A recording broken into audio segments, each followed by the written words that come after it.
నమస్తే ఫ్రెండ్స్, నేను మీ Shravani. Welcome back to Shravani's kitchen. ఈ రోజు మన కిచెన్లో రుచికరమైన పులిహోర పొడిని చూపించబోతున్నాను. ఇలా మనం వన్ టైం రెడీ చేసి పెట్టుకుంటే ఎప్పుడు తినాలనిపిస్తే అప్పుడు అలా కలుపుకొని తినేయచ్చు. అంతేకాదు ఇది ఓన్లీ రైస్లోకే కాదండి, మనం రోజు తినే బ్రేక్ఫాస్ట్లోకైనా లేదా లంచ్లోకి సైడ్ డిష్లా అయినా తీసుకోవచ్చు.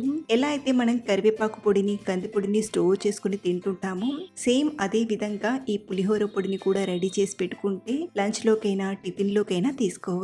మరి ఎంతో టేస్టీగా పుల్ల పుల్లగా కారం కారంగా ఉండే ఈ పులిహోర పొడిని ఇంతకీ ఎలా చేయాలో ఇప్పుడు చూద్దాం రండి. ముందుగా స్టవ్ ఆన్ చేసి ప్యాన్ లోకి 25 నుండి 30 వరకు కాశ్మీర్ రెడ్ చిల్లీలను తీసుకోండి. ఇక్కడ నేను పులిహోర పొడి మంచి కలర్ఫుల్ గా ఉండడానికి కాశ్మీర్ రెడ్ చిల్లీలను వాడుతున్నాను. మీ దగ్గర ఇలాంటి మిరపకాయలు లేకపోతే మనం రెగ్యులర్ గా వాడే ఎండు మిరపకాయలైనా వాడొచ్చు. అలాగే మంచి కారంగా ఉండే 5-6 కారం మిరపకాయలు కూడా తీసుకుంటున్నాను. ఇన్ కేస్ మీరు కాశ్మీర్ రెడ్ చిల్లీలను వాడకపోతే కారంగా ఉండే మిరపకాయల్ని ఒక 20-22 వరకు తీసుకొని చేసినా సరిపోతుంది. సో ఇలా తీసుకున్న ఈ మిరపకాయల్ని ఒక 2 నిమిషాలు ఫ్రై చేసి ప్లేట్లోకి తీసుకోండి. మళ్ళీ ఇదే ప్యాన్లోకి ఒక 2 టేబుల్ స్పూన్ల పచ్చిశనగపప్పుని అలాగే ఒక టేబుల్ స్పూన్ మినపప్పుని తీసుకొని ఒక 2-3 నిమిషాల పాటు బాగా ఫ్రై చేయండి.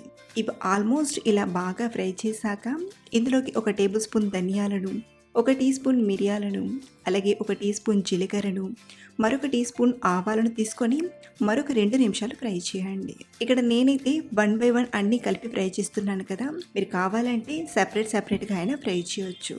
ఇవన్నీ ఇలా బాగా ఫ్రై చేశాక మనం ఎండుమిరపకాయలు తీసుకున్న ప్లేట్లోకి తీసుకుంటున్నాను. మళ్ళీ ఇదే ప్యాన్లోకి ఒక పావు టీ స్పూన్ మెంతులను తీసుకుని బాగా ఫ్రై చేయండి. మనం మెంతులను సరిగ్గా ఫ్రై చేయకపోతే పొడి అనేది చేదుగా ఉంటుంది కాబట్టి ఎర్రగా వచ్చేంత వరకు ఫ్రై చేయండి. ఇందులోనే ఒక టేబుల్ స్పూన్ నువ్వులను తీసుకుని నువ్వులు చిటపటమనేంత వరకు ఫ్రై చేయండి. ఎప్పుడైతే నువ్వులు చిటపటమంటాయో అప్పుడు ప్లేట్లోకి తీసుకోవడమే.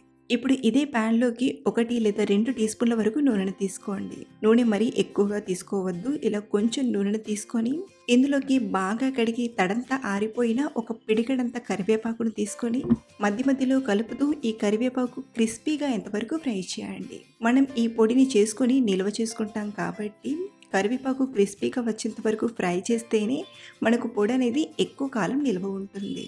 చూడండి, కరివేపాకు బాగా ఫ్రై అయ్యి ఇలా క్రిస్పీగా వచ్చాక ప్లేట్లోకి తీసుకోండి.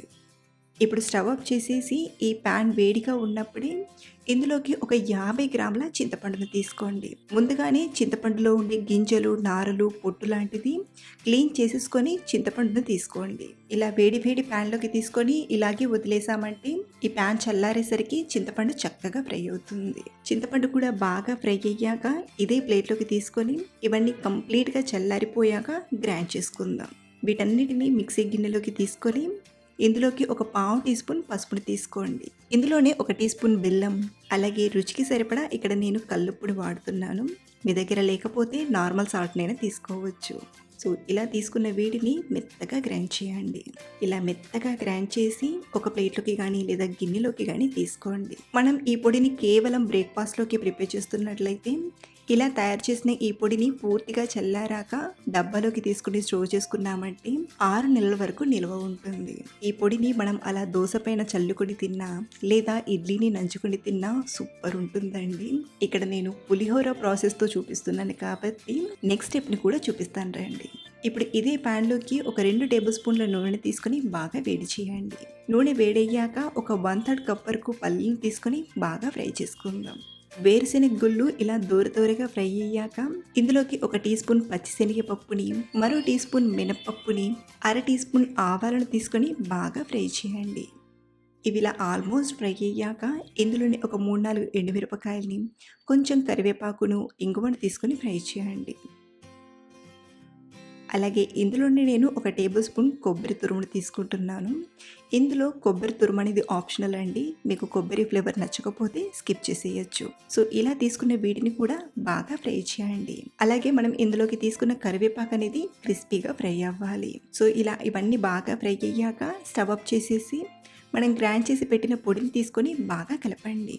అంతే, ఇన్స్టంట్గా తినే పులిహోర పొడి రెడీ అయిపోయింది.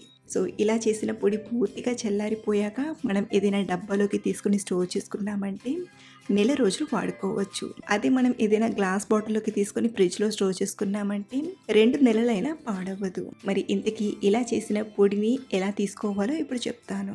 ప్లేట్‌లోకి మనం తినే అంత అన్నాన్ని ఈ పొడిని తీసుకొని కావాలంటే పైన కొంచెం నెయ్యిని గానీ లేదా ఆయిల్‌ని గానీ తీసుకొని కలుపుకొని తినేయడమే. ఇక్కడ నేను ఇదే ప్యాన్‌లోకి ఒక 2 టీ స్పూన్ల నూనెని తీసుకొని, ఒక 2 టేబుల్ స్పూన్ల పొడిని, ఒక కప్పు ఉడికించిన అన్నాన్ని తీసుకొని మిక్స్ చేస్తున్నాను.